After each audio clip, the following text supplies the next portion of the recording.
Graças e paz, irmãos. Vamos ficar todos de pé? Convido os irmãos a abrirem suas Bíblias no Evangelho de João, capítulo 17.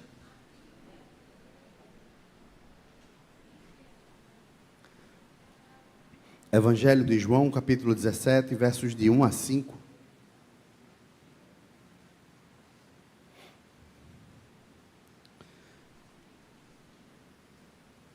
Diz assim a palavra do Senhor.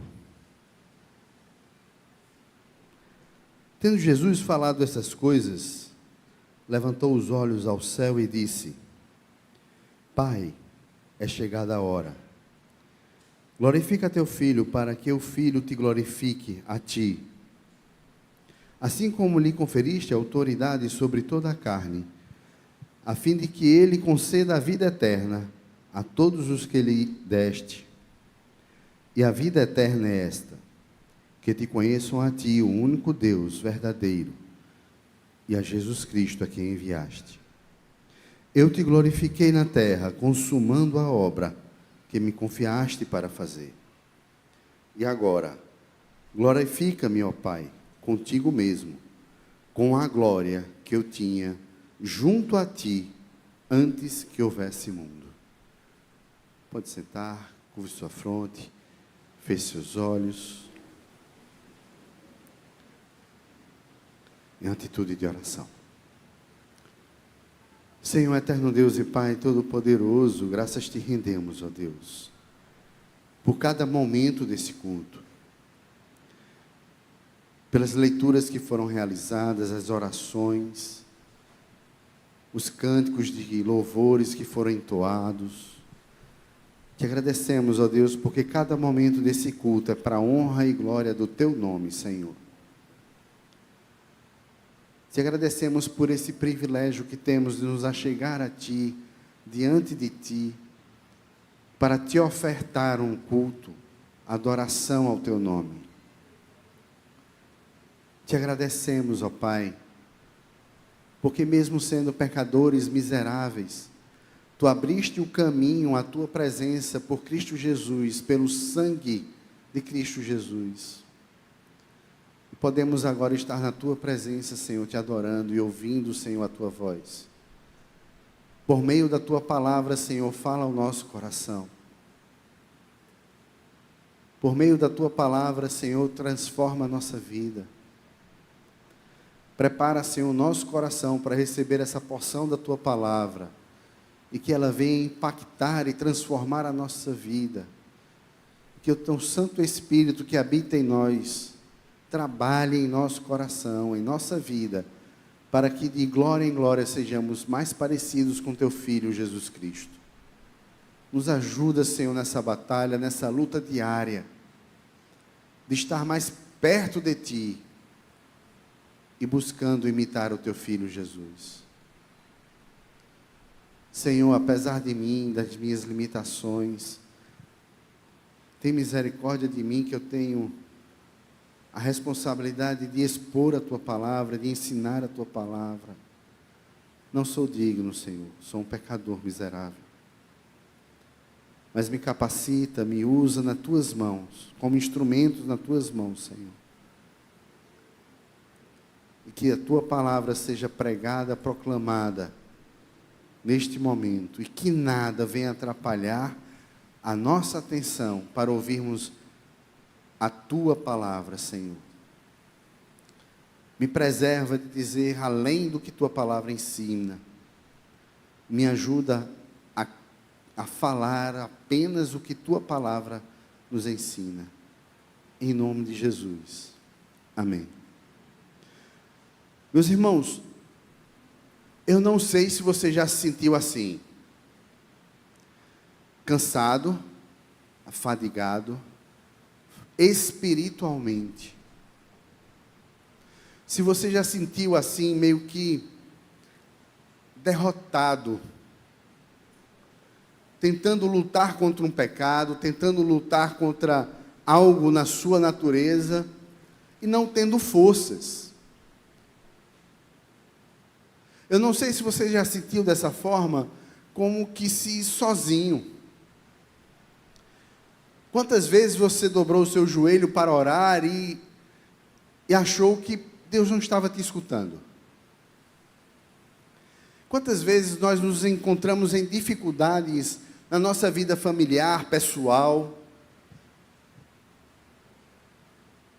mas como reflexo da nossa vida espiritual? Quantas vezes nós nos sentimos longe de Deus? Meus irmãos, eu tenho observado e tenho acreditado firmemente que a maioria das nossas dificuldades e desses sentimentos que eu acabei de compartilhar com vocês é porque nós não conhecemos a posição que nós temos em Cristo. Nós não conhecemos o que nos é oferecido pelas Sagradas Escrituras. Porque muitas vezes nós não entendemos aquilo que Cristo conquistou para nós na cruz do Calvário. Porque muitas vezes nós até mesmo negligenciamos o nosso relacionamento com o Pai. Meus irmãos, para você ter ideia do que nos foi dado aí na cruz do Calvário, eu convido você, abra sua Bíblia lá em 2 Pedro. Lá em 2 Pedro, capítulo 1, verso 3.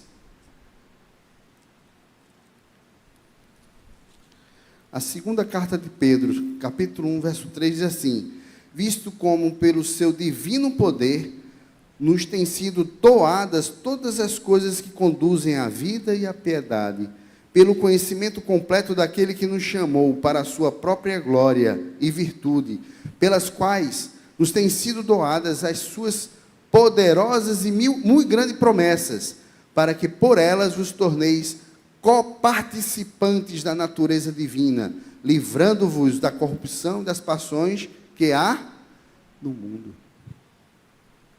Meus irmãos, essa é a promessa de Deus para mim e para você. E porque muitas vezes nós não compreendemos o que nos está oferecido nas Sagradas Escrituras, muitas vezes nós nos sentimos derrotados na nossa vida espiritual. Por isso eu quero convidar vocês, meus irmãos, a essa noite, a olhar para esse texto que nós acabamos de ler, que é a oração do Senhor Jesus, lá no capítulo 17 de João, para que possamos dela nos alimentar, para que possamos dela entender o que Cristo conquistou para nós na cruz do Calvário. Meus irmãos, nesse momento aqui, eu queria que vocês lembrassem o momento em que Jesus estava vivendo. Ele estava lá no cenáculo, aquele ambiente aconchegante da última ceia. Nesse momento aqui, eles já haviam ceado. Lembram? Começou no capítulo 13. Eles chegaram lá, participaram da última ceia, a Páscoa. Naquele momento em que eles estavam em comunhão, o traidor era indicado, Judas sai para trair a Jesus, e ali estava agora os 11 discípulos, mais próximos, e agora ele estava ali à vontade para ensinar. Então, ele vai e anuncia que é chegada a sua hora de voltar para o Pai. E ele viu que essa notícia havia deixado os seus discípulos abatidos. Veja, eles sabiam disso.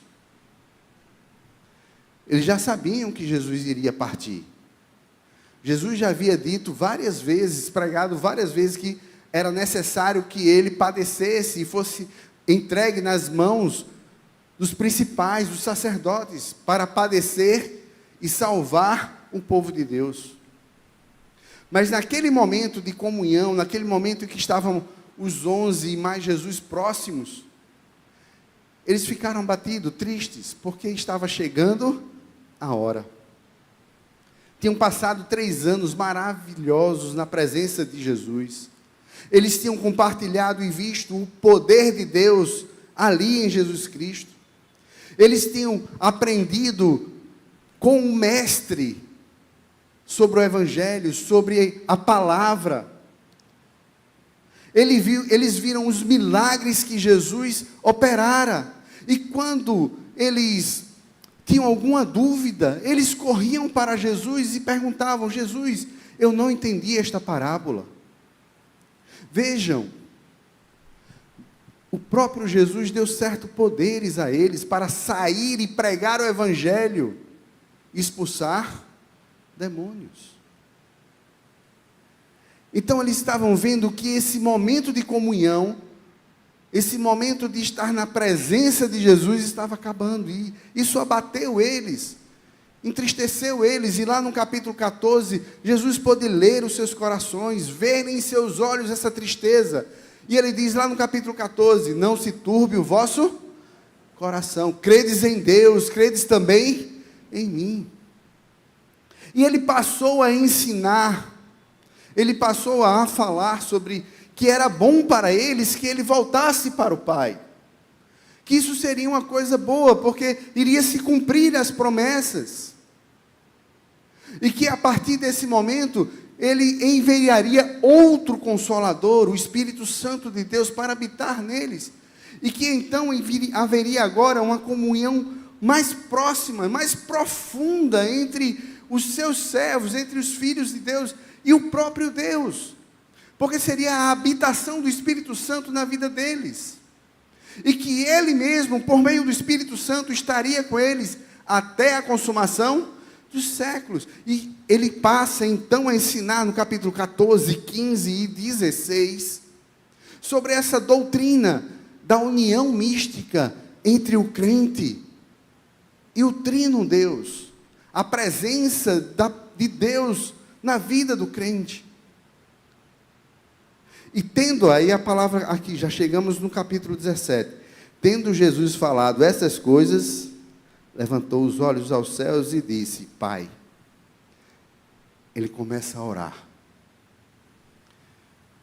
e essa oração é uma das orações mais lindas registradas na palavra de Deus. Meus irmãos, ela nos ensina muito. Para você ter ideia desse texto, que vai até realmente até o final do capítulo 17, é um texto maravilhoso para estudarmos. E eu gostaria de poder estudar toda a oração do Senhor Jesus com vocês. Mas o tempo não nos deixa fazer isso. Então eu escolhi esses 5 versículos, para que a gente pudesse aprender um pouco dessa palavra. Essa palavra, essa oração, ela é tão doce, tão maravilhosa, que um dos grandes reformadores do século XVI, lá na Escócia, John Knox, no momento da sua morte, ele pediu para que a sua esposa lesse João capítulo 17 para ele. E quando a esposa estava lendo, ele partiu do tempo para a eternidade. Você consegue ver esse valor? O valor dessa oração? Porque essa oração, Jesus faz para o Pai, e você pode ver que ela é dividida em 3 partes. Do verso 1 ao 5, ele ora por si. Do versículo 5 ao 9, ele vai orar pelos seus discípulos que estão ali mais próximos, que estavam ali no cenáculo com ele. E de 9 em diante, ele vai orar por todos os crentes, de todas as épocas e de todos os lugares. Nesse texto, ele orou por mim e por você. Ele orou por você, meu irmão. Ele entregou a sua vida ao Pai. Nessa oração aqui, Jesus estava orando por você. E aí nós aprendemos algumas coisas. no que ele se refere aqui, quando ele começa a orar, ele começa a falar com o Pai, ele pede algumas coisas, tem alguns princípios, tem alguns ensinamentos, e tem a ver com a relação dele com o Pai, e a nossa relação com o Pai, com o Filho e com o Espírito Santo. E quando olhamos para cá, nós aprendemos uma coisa, que primeiro princípio, a primeira coisa que Jesus deseja ao orar, é glorificar ao Pai. O seu maior desejo era glorificar a Deus. Talvez você não consiga enxergar muito bem isso, porque o jogo de palavras é um pouco difícil. Você, em primeira mão, pensa que Jesus está pedindo glória para si. Que ele diz assim: Pai, é chegada a hora, glorifica a teu Filho. Mas ele não está pedindo para si. Veja como ele diz agora: para que o Filho te glorifique a ti. O que é que ele está dizendo aqui? Pai, é chegada a hora. Me capacita a prosseguir, porque eu quero glorificar o teu nome, eu quero glorificar a ti. E como Jesus vai glorificar a Deus aqui? Por meio do plano da salvação. Eu acho, faz tempo que eu ouvi uma mensagem sobre o plano da salvação. Falamos sobre a salvação em Cristo Jesus, mas muito pouco hoje se prega sobre o plano da salvação. Mas aqui está o plano da salvação. O plano da salvação foi feito, foi criado, foi planejado na eternidade. Antes que houvesse mundo, no conselho da Trindade, Pai, Filho e Espírito Santo, reunidos lá naquele conselho santo, divino, eles planejaram não só a criação, mas a salvação dos homens perdidos. Não pensem que quando um homem caiu, foi enganado e na sua loucura caiu, que Deus foi pego de surpresa. E agora, o que aconteceu? Não. Porque antes de tudo acontecer, já estava na mente de Deus. Ele sabia muito bem. Ele é soberano, onipotente, onipresente e também onisciente. Então ele não foi pego de surpresa. O plano da salvação não é um plano B, é o plano de Deus para a nossa vida. E aqui está o plano da salvação. Veja, tendo Jesus falado essas coisas, levantou os olhos ao céu e disse: Pai, é chegada a hora, glorifica teu Filho, para que o Filho te glorifique a ti. Assim como lhe conferiste autoridade sobre toda a carne, a fim de que ele conceda a vida eterna a todos os que lhe deste. O plano da salvação. Ele quer glorificar o nome de Deus, cumprindo a obra que Deus colocou na sua mão antes da fundação do mundo.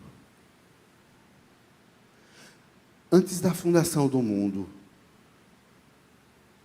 os escolhidos de Deus, Ele escreveu todos os seus nomes no livro da vida. O seu nome está escrito no livro da vida antes da fundação. E Ele escreveu esse seu nome naquele livro santo, no plano da salvação.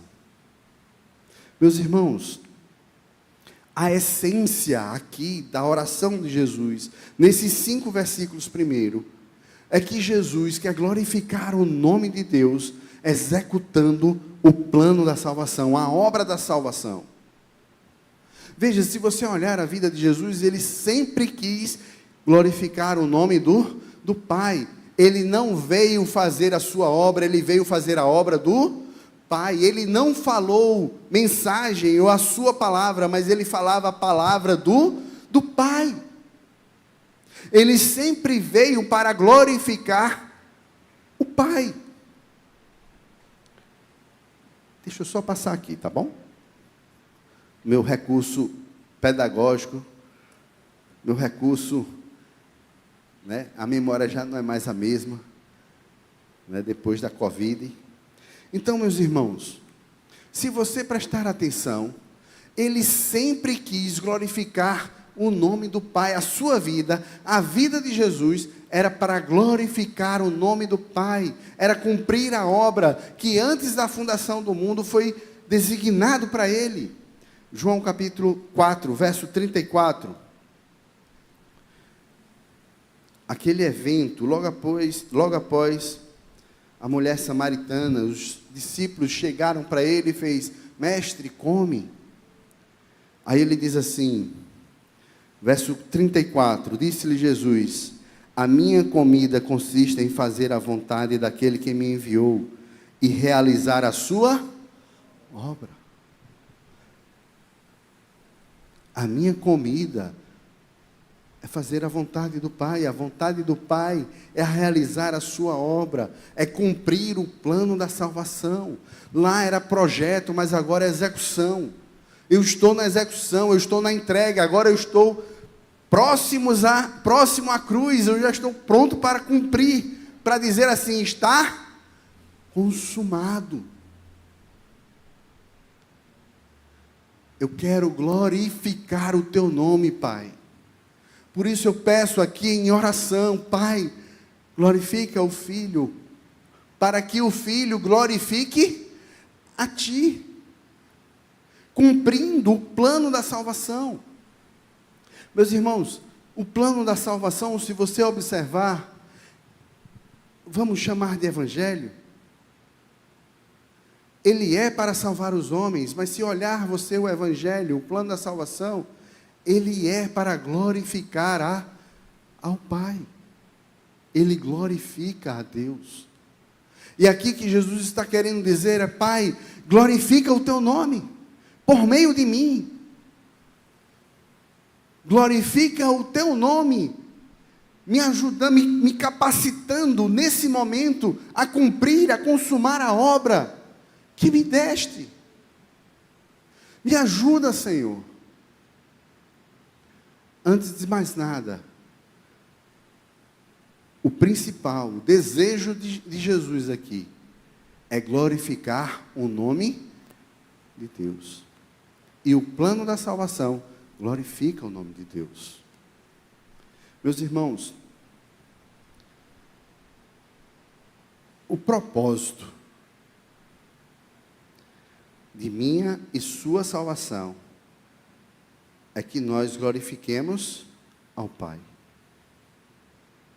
Quando Jesus cumpriu a obra e nos salvou, Ele nos salvou para glorificar ao Pai e nos chamou para glorificar ao Pai. Pergunta número 1 do catecismo, do breve catecismo de Westminster: qual é o fim principal do homem? Eu levei um tiro quando tinha 14 anos de idade, eu sou surdo desse ouvido, eu não escuto bem. O fim principal do homem qual é? Que o pastor está ensinando, né? Domingo de manhã, sei que a plateia não é a mesma, mas está ensinando o catecismo de manhã, já leu, pergunta número 1. O fim principal do homem é? Você foi salvo para glorificar a Deus. Ora, nós fomos salvos para ser semelhante a Cristo. O desejo maior de Cristo é glorificar ao Pai. O nosso maior desejo deve ser esse: glorificar a Deus. Quer comais, quer bebais, fazei tudo para a glória de Deus. O maior desejo quando eu acordo na segunda-feira de manhã é glorificar a Deus com a minha vida. Aqui está o plano da salvação. Ele me tirou das trevas para o seu reino, o reino do Filho de Deus, para que eu dê glórias a Deus por meio da minha vida. Assim como Jesus, em toda a sua vida, ele deu glórias a Deus, ele se humilhou, ele cumpriu a vontade do Pai, ele falou a palavra do Pai. E ele disse: a minha comida e a minha bebida é fazer a vontade do Pai, cumprir a obra que o Pai me deu. Que esse desejo seja o nosso desejo todos os dias da nossa vida. A essência da salvação é nos colocar num estado de posição no qual realmente glorificamos a Deus. Não importa o que esteja acontecendo. Aconteça o que acontecer, devemos dar glória a Deus. Todas as coisas cooperam para o bem daqueles que amam a Deus. Todas as coisas. Seja na bonança, seja na tribulação. Eu não sei do que de mal ou bem está destinado a mim. Mas se maus ou áureos dias vêm, eu vou dar glórias a Deus. Eu vou glorificar a Deus. Porque esse foi o propósito pelo qual eu e você fomos salvos, dar glória a Deus. Pai, glorifica o teu filho, para que o teu filho glorifique a ti. Qual é o desejo no seu coração, quando você acorda segunda-feira pela manhã? Que o desejo de glorificar a Deus seja o mais intenso na sua vida, todas as manhãs. A suprema prova do fato de que somos cristãos é que desejamos glorificar a Deus. O supremo objetivo e desejo maior da vida do cristão é viver para a glória de Deus. Meus irmãos, no plano da salvação, Cristo nos colocou em uma posição, em um novo relacionamento com Deus. Nós estávamos nas trevas, mas agora fomos chamados para o reino de Deus. Nós agora temos acesso ao Pai. Nós temos livre acesso ao Pai, pelo novo e vivo caminho, pelo sangue de Jesus. Temos um relacionamento com Deus. E esse relacionamento com Deus, essa posição que eu e você nos encontramos, é para nos fortalecer, dia a dia, sermos vitoriosos espiritualmente, para glorificar a Deus, para dar glória a Deus. Então esse sentimento de derrota, esse sentimento de uma vida espiritual fragilizada, débil, é porque nós negligenciamos essa posição que nós temos em Cristo Jesus. Porque fomos chamados para dar glória a Deus. Fomos salvos em Cristo Jesus para glorificar a Deus. Para nesse novo relacionamento, nesse novo momento da nossa vida, nesse momento em que nós temos íntimo relacionamento com Deus, possamos ser mais vitoriosos, sejamos mais que vencedores em Cristo Jesus. E por isso damos glórias a Deus. E aí eu quero distinguir aqui essa vitória, sobre a vitória que tem sido pregada. Não é uma vitória de prosperidade, porque ainda que eu ande pelo vale da sombra da morte, nada temerei, porque tu estás. Eu sou mais que vencedor, porque ainda que eu ande pelo vale da sombra da morte, Deus está comigo. E por isso eu glorifico a Deus. Essa vitória não é um carro novo, um apartamento. Não são bens materiais, não são coisas daqui da terra. Porque o nosso coração não está aqui na terra, o nosso coração deve estar lá no céu. E por isso podemos dizer com Paulo, mesmo que o nosso corpo terreno, ele sofra, ele se corrompa, ele venha a estar fadigado e cansado das batalhas dessa vida, das lutas que virão e que estamos lutando dia a dia, apesar do vale da sombra da morte, o nosso interior se renova de dia em dia. E por isso podemos glorificar ao Pai, porque estamos em uma nova posição, uma posição em que temos íntima relação com Deus, que o Espírito Santo de Deus habita em nós. Nós temos uma união mística com Cristo, nós estamos enxertados na verdadeira videira, e a seiva corre em nós, nos alimentando, nos fortalecendo e nos ajudando nas batalhas espirituais do dia a dia.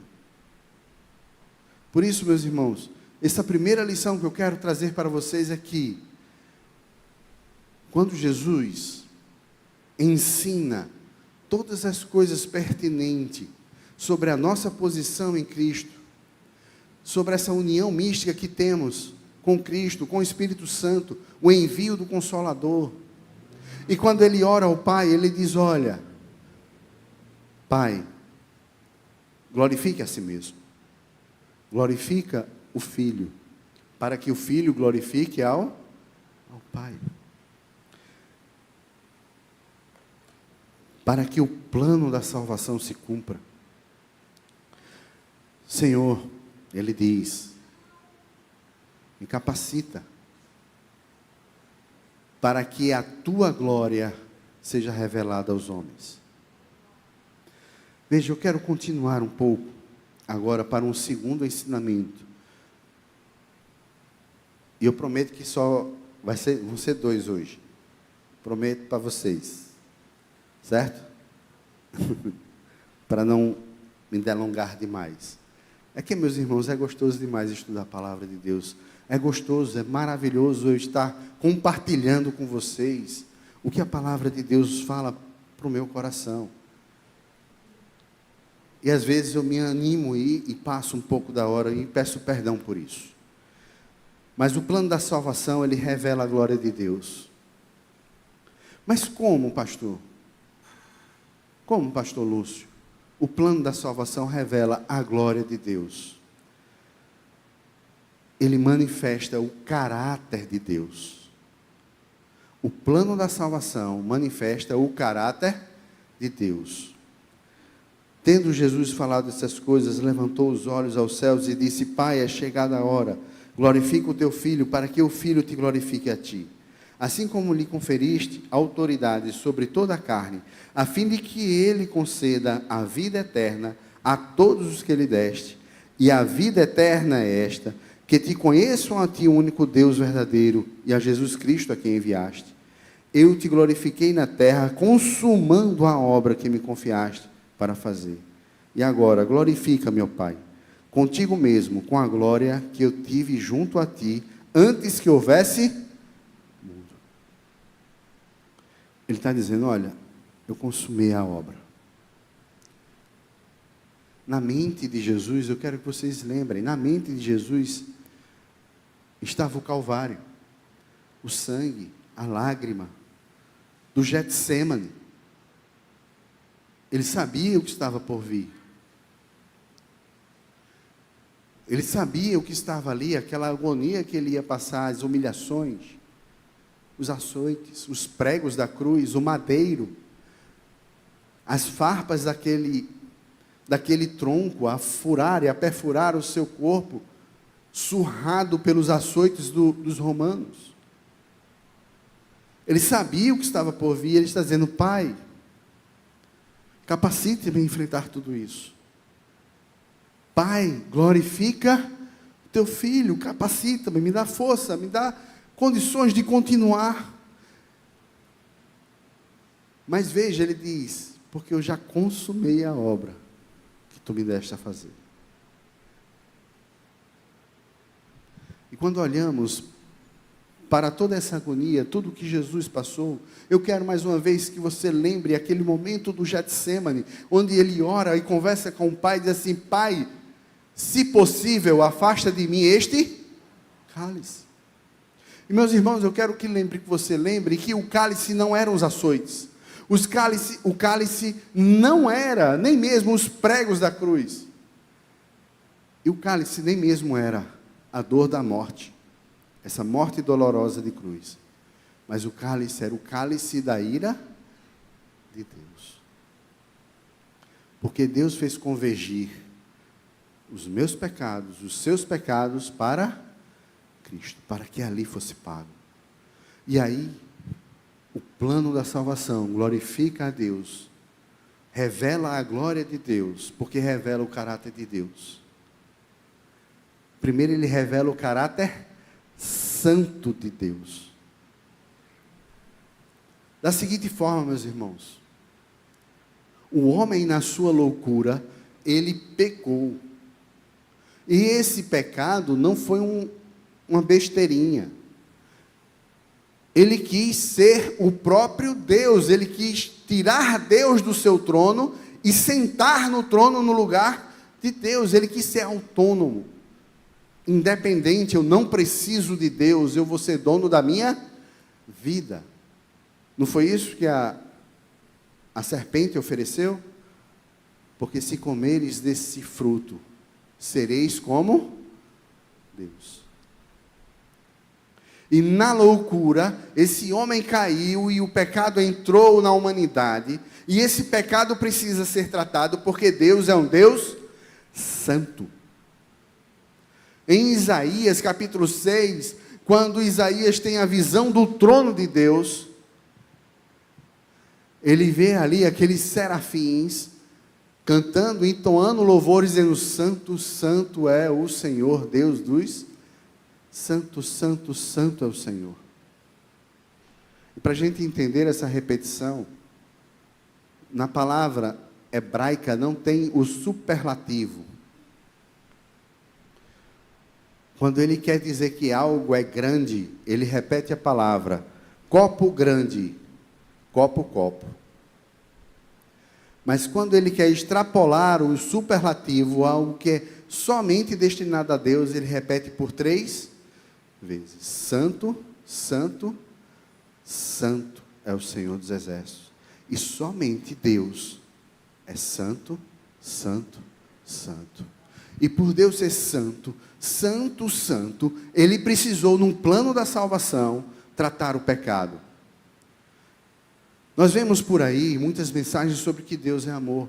Ele é amor, e eu vou tratar aqui, porque o plano da salvação trata também, revela o amor de Deus. Mas ele revela, ele também é santo e justo. E como santo, ele não poderia simplesmente passar a mão na cabeça do homem e dizer: tudo bem, o que você fez foi muito grave, mas eu vou perdoá-lo e vou fazer de conta que isso não existiu. Não, Deus é santo. Existe o pecado, e o pecado é um problema, e esse problema tem que ser tratado, e Deus vai tratar esse problema em Cristo Jesus, no plano da salvação, porque Deus é santo. Por isso nós podemos ver o caráter de Deus no plano da salvação, vendo a santidade de Deus. E meus irmãos, veja só, ele não só mostra a santidade de Deus, mas mostra a bondade, a misericórdia e a compaixão de Deus. Porque veja, se apenas conhecêssemos Deus como a sua santidade e prio, só isso, nós estaríamos perdidos, porque estaríamos condenados. Porque Deus, como um Deus santo, ele poderia muito bem pegar toda a humanidade e condená-la à condenação eterna, ao fogo eterno, ao lago de fogo e enxofre, eternamente com os anjos caídos. Ele poderia simplesmente destruir toda a humanidade e jogar e pronto, porque eu sou santo. E não posso admitir o pecado, mas Deus também é bondoso, misericordioso e tem compaixão de nós. E nós vemos isso muito bem, porque Ele não fez isso. Deus não nos destruiu. Deus não nos abandonou. Naquele momento em que Adão caiu, e sabia da penalidade, porque se comer desse fruto, certamente morrerás. Porque o salário do pecado é a morte. Mas o dom gratuito de Deus é a vida eterna.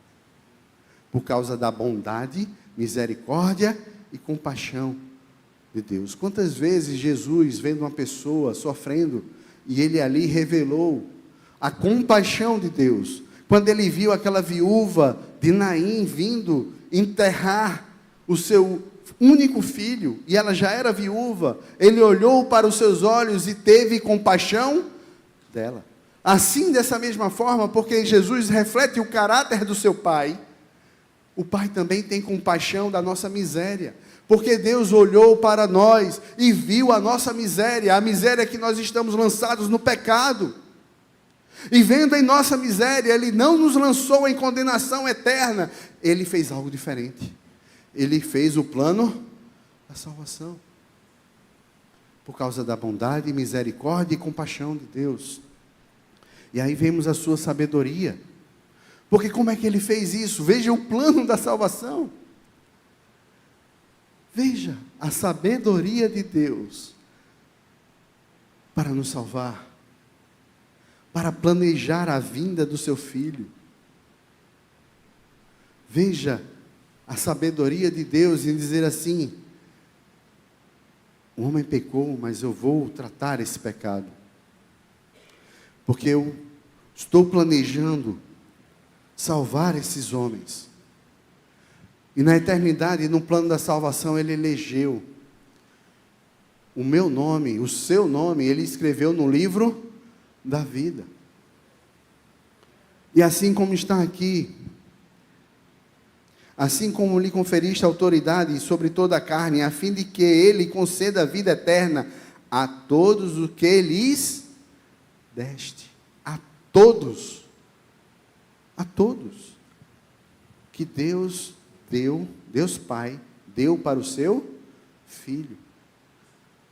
Jesus disse: olha, as minhas ovelhas ouvem as minhas vozes e elas me conhecem. Deus me deu, elas pertencem a mim, estão na mão do Pai, e da mão do Pai ninguém vai arrebatar.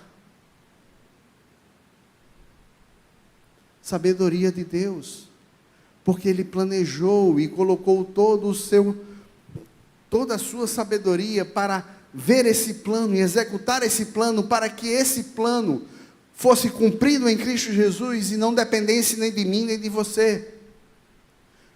Porque pela graça sois salvos, e isso não vem de vós, é dom de Deus, não por obras, para que ninguém se glorie, não depende de mim, de você. Foi sabedoria de Deus, porque se dependesse algo de mim, quem sou eu? Não há nada para mim que eu tenha feito que me faça merecedor de alguma coisa. Eu sou um miserável pecador. E meus irmãos, vamos deixar isso bem claro.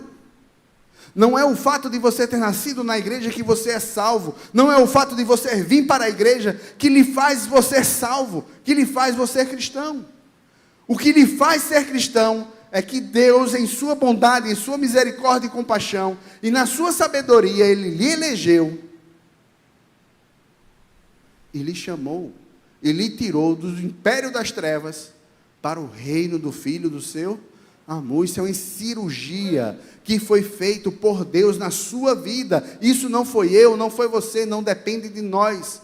E aí está a sabedoria de Deus, porque Ele sabe, Ele tinha ciência de que se dependesse do homem, o homem estaria perdido, até hoje. Mas Ele agiu com sabedoria.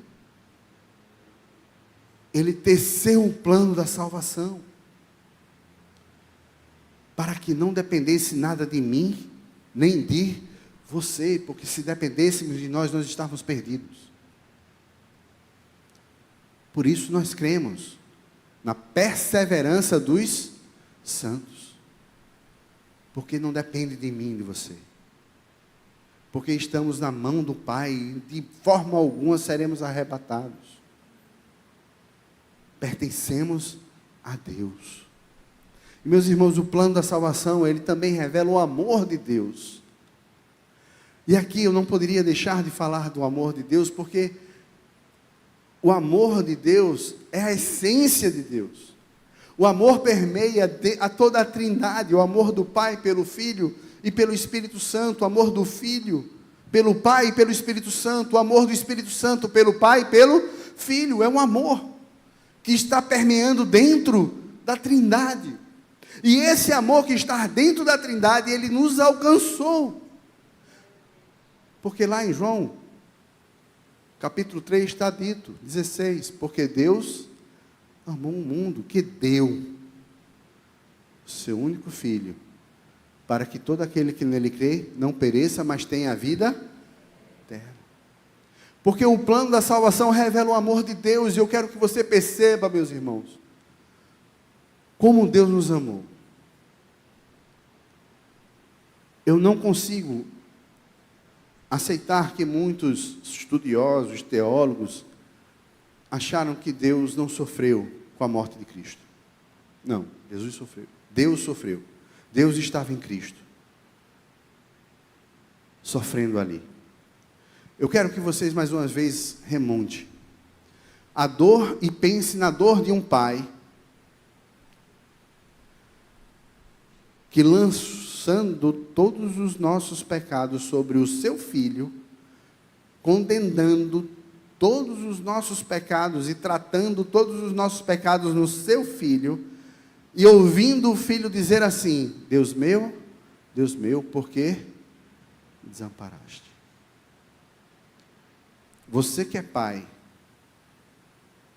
o que é que você acha? Você consegue entender o amor de Deus? Nas palavras de Paulo, diz assim: aquele que não poupou o seu filho, por amor a mim, a você. Você, para entender e entender de forma perfeita, Deus fez um momento para ilustrar a sua dor. Ele chamou Abraão e disse assim: sacrifica o teu filho. E eu lembro que ele chamou o seu filho, e não pense que Isaac era uma criancinha, ele já era um rapazinho, a ponto de que ele já tinha força suficiente, porque ele é quem levava a lenha. Chegou um momento em que eles deixaram o jumentinho, os servos, e seguiu Abraão e Isaac. E quem levava a lenha? Isaac. Isaac, na sua dúvida, chegava para o pai e dizia assim: pai, cadê o cordeiro? Aí o pai dizia assim: Deus proverá para si. Vocês conseguem imaginar o coração de Abraão nesse momento em que seu filho perguntava, e perguntava assim: pai, cadê o cordeiro que vamos sacrificar? Onde está o cordeiro? Eu estou vendo aqui o senhor, estou vendo aqui a lâmina, estou vendo aqui o cutelo que vai imolar o cordeiro, eu estou vendo a lenha que vamos queimar o cordeiro, mas cadê o cordeiro? Deus proverá para si. Vocês conseguem ver o coração desse pai? Pois Deus fez esse momento para que você pudesse entender o coração de Deus, quando Jesus diz assim: Deus meu, por que me desamparaste? Porque Ele fez convergir todos os nossos pecados em Jesus Cristo. Porque Ele, sendo Deus santo e justo, Ele não poderia deixar o pecado sem ser tratado. E no plano da salvação, em sua sabedoria, Ele tratou o pecado, o meu pecado, porque sou culpado disso, em Cristo Jesus, para revelar o seu amor por mim e por você. Você consegue ver o amor de Deus? Porque Deus amou o mundo de tal maneira que deu. E Ele deu o quê? Qualquer coisa? Não. Ele deu o seu único Filho, para que todo aquele que nele crê não pereça, mas tenha a vida eterna. Você consegue ver o amor de Deus por você? Então, como você, vendo esse amor que Deus tem por você, você não consegue entender a sua posição em Cristo Jesus? Como você ver o amor de Deus, o que Ele já fez por você, o que Ele já conquistou na cruz por você, o que Jesus conquistou na cruz por você, como você despreza, negligencia o seu relacionamento com Deus? Como você dá as costas a Deus todos os dias, quando se recusa a orar e a estudar a sua palavra? Como? Porque Deus amou você de tal maneira que Ele deu. Ele não deu qualquer coisa, Ele deu o seu Filho, porque não fomos comprados por ouro ou prata, mas fomos comprados por algo mais precioso. Nós fomos comprados pelo sangue de Jesus. Ele pagou o preço pelo meu e pelo seu pecado. E aí ele revela assim a justiça de Deus. Porque Deus é justo e justificador. Sendo Ele justo, Ele tinha que tratar o pecado, mas para justificar a mim e a você, Ele teve que convergir todos os nossos pecados em Cristo Jesus, e derramar a sua ira em Cristo Jesus. Ou seja, aquela ira que era para mim e para você, foi derramada em Cristo Jesus. Foi o cálice que Jesus teve que beber, no meu lugar, no seu lugar. O cálice da ira de Deus não está para mim, não foi para mim, porque Jesus bebeu primeiro. E aí vem a justiça de Deus, porque Ele não deixou o pecado sem tratamento, foi pago. Ele é justo, e pela sua justiça nós podemos então entrar agora no Santo dos Santos, porque Ele é Deus santo e justo. E quando nós entramos na presença de Deus, nós levamos conosco a justiça de Cristo. Porque Ele não pode, veja, Deus não pode cobrar duas vezes pelo mesmo pecado, pelo nosso pecado. Se o nosso pecado já foi pago em Cristo Jesus, quando Ele olha para nós, Ele nos declara justos. Nós fomos declarados justos em Cristo Jesus. Você entende a posição que você tem em Cristo Jesus?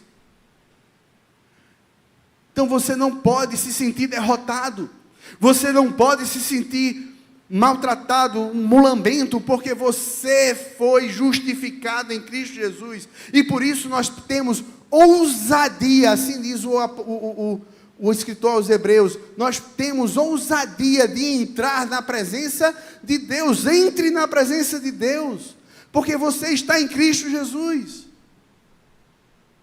Entre, ore, converse, chore, louve, exalte o nome do Senhor, glorifique o nome do Senhor, porque Deus é um Deus justo, e por Ele ser justo, Ele pagou o preço em Cristo Jesus. Por isso Ele pode ser justo e justificador do pecador. Eu quero que entenda que quando Jesus morreu por mim e por você, nós éramos ainda pecadores. Então não havia nada em mim e você para agradar a Deus, ou que levasse a Deus a nos escolher. Não. Ele escolheu. Nós cantamos no hino, eu não entendo, não sei como foi essa ciência, esse trabalhar do Espírito Santo de Deus, mas eu sei que Ele me chamou, eu sei que Ele me resgatou do império das trevas e me colocou no reino do Filho do seu amor. Eu sei em quem tenho crido e estou bem certo que Ele é poderoso para...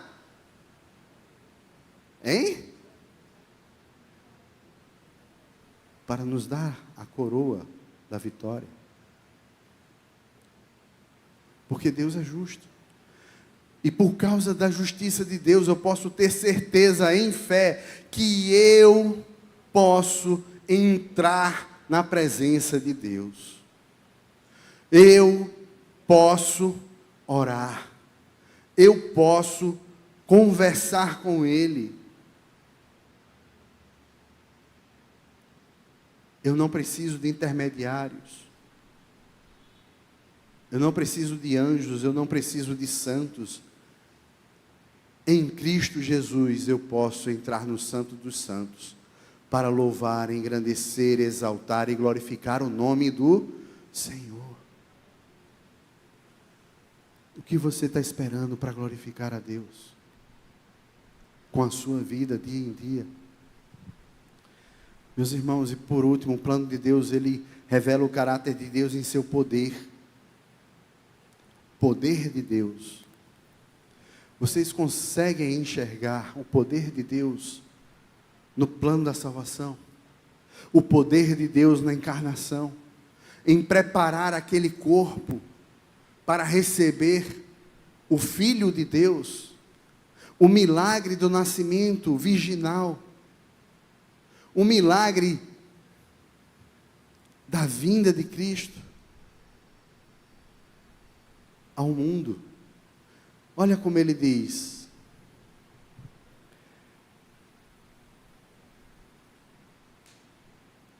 e te glorificarei na terra, consumando a obra que me confiaste para fazer. E agora glorifica, ó Pai, contigo mesmo, com a glória que eu tive junto a ti, antes que houvesse mundo. Antes que houvesse mundo, Jesus vivia em glória.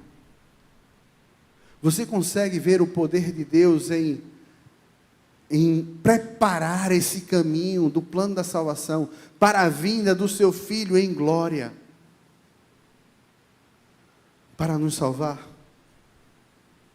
O advento de Jesus Cristo, que também, advento é meio, uma vez eu falei advento, as pessoas, o que é isso, pastor? Advento. Natal. Natal. O Natal, que a gente tanto comemora. A gente fala Natal, pensa em Papai Noel, presente, e esquece que Natal é o poder de Deus na vinda do seu Filho para nos salvar. Vocês conseguem ver o poder de Deus preparando esse caminho? Vocês conseguem ver o poder de Deus nos milagres que Jesus efetuou? Vocês conseguem ver o poder de Deus na palavra de Jesus? Vocês conseguem ver o poder de Deus quando Jesus gritou e bradou na cruz: está consumado? Vocês conseguem ver o poder de Deus quando Jesus subiu aos céus e sentou e está sentado à destra de Deus Pai? E Ele intercede por nós quando você ora. Jesus, Ele está à direita de Deus Pai e diz assim: Pai, eu derramei o meu sangue por Ele. Está aqui as marcas da cruz. Escuta a sua oração. Vocês conseguem ver o poder de Deus quando você ora? Você consegue ver o poder de Deus quando Ele guarda você de cair em tentação? Você consegue ver o poder de Deus nesse plano da salvação, que lhe tirou do reino das trevas para o reino do Filho do seu amor? Você consegue ver o poder de Deus quando Ele te usa para a obra, para o reino? Você consegue ver o poder de Deus? Porque o poder de Deus é revelado, mostrado no plano da salvação. Quando esse miserável aqui, que não merecia estar aqui, traz essa palavra para você e diz assim: veja o poder de Deus, e glorifique a Deus por causa disso, porque o plano da salvação alcançou você.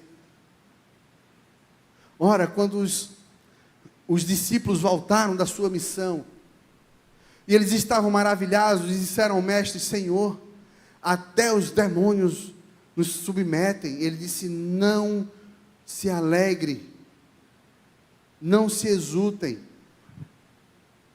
porque os demônios se submetem. Mas se alegre no poder de Deus, porque o nome de vocês está escrito no livro da vida, no plano da salvação.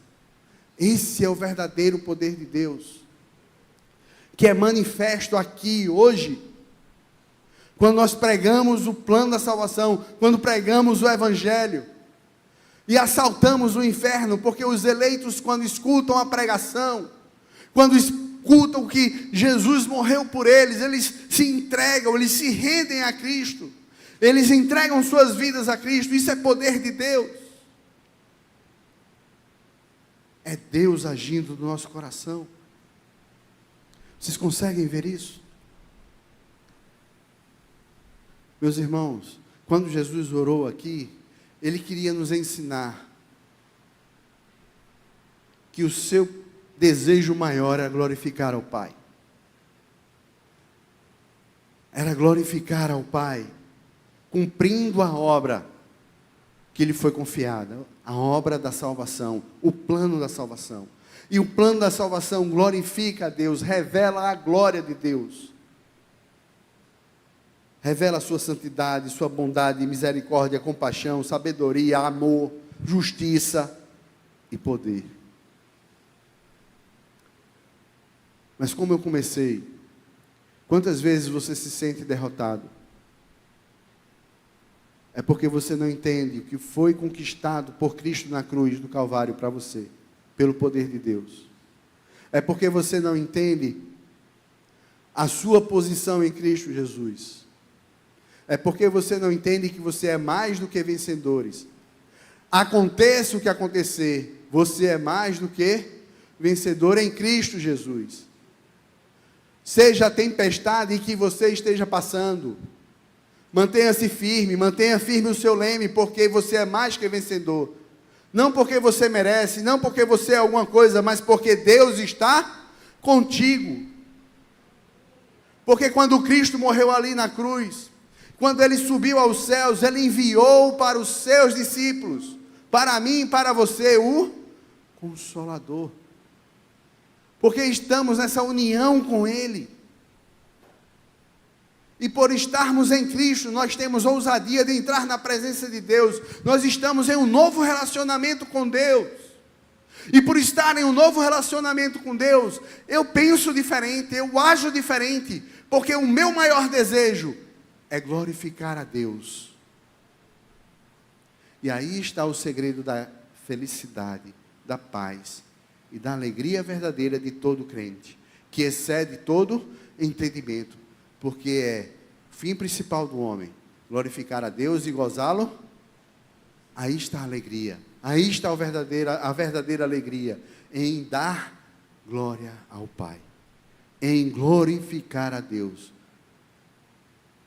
em qualquer momento, em qualquer instante, exaltar a Deus com nossa vida.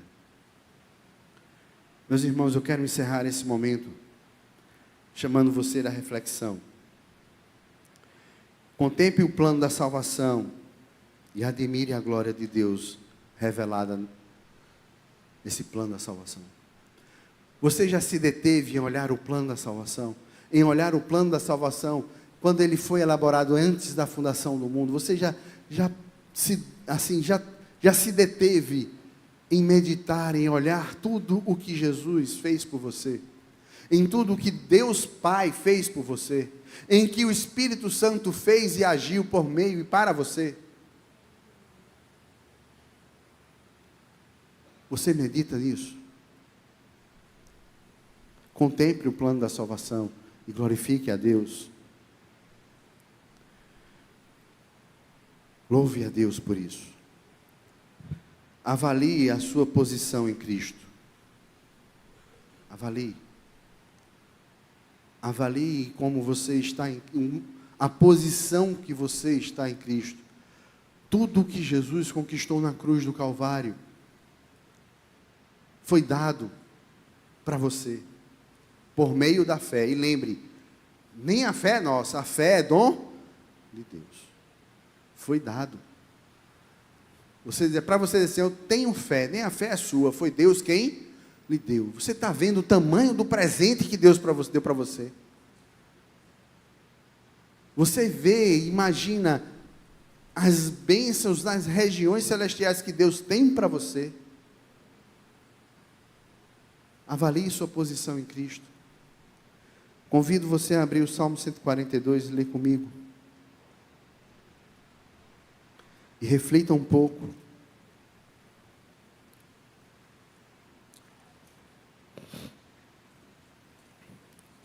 Vixe, eu quase derrubo. Salmo 42. Como suspira a corça pela corrente das águas, assim por ti, ó Deus, suspira a minha alma. A minha alma tem sede de Deus, do Deus vivo. Quando irei e me verei perante a face de Deus?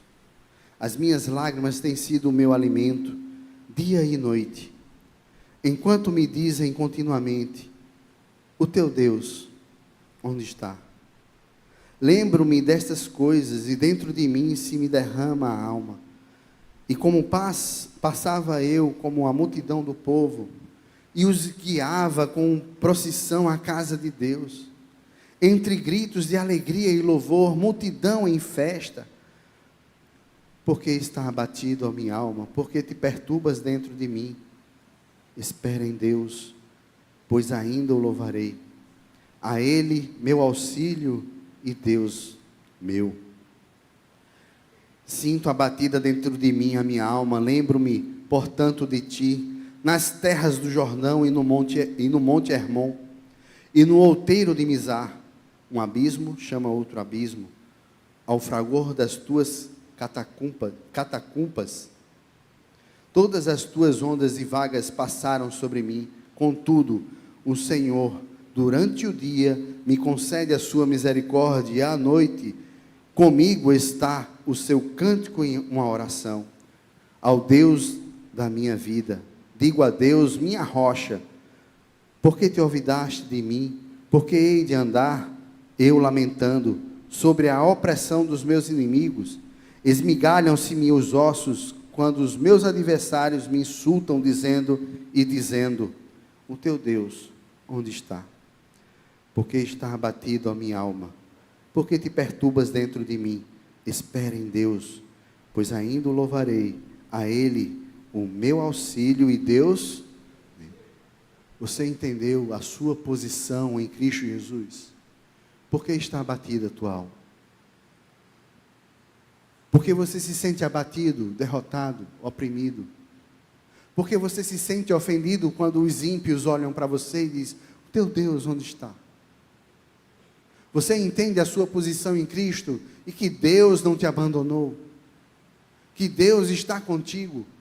Você entende o tamanho do amor de Deus, porque aquele que não poupou o seu filho, Ele está com você. Ainda que você ande pelo vale da sombra da morte, Deus está contigo. Então eu te pergunto: por que você anda abatido? Erga a sua cabeça e louve a Deus, glorifique a Deus, porque o plano da salvação é a prova que Deus ama você. Porque o plano da salvação, ele revela a glória de Deus.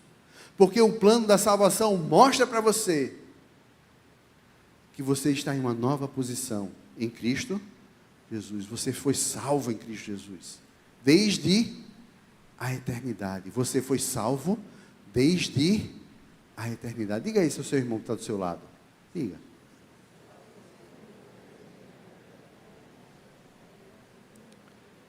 E para encerrar, eu quero pedir a você, desafiar você. Avalie o supremo desejo do seu coração. Qual é o supremo desejo do seu coração? Todas as manhãs, quando você acorda, eu espero que você tenha o desejo de glorificar a Deus. Que Deus nos abençoe.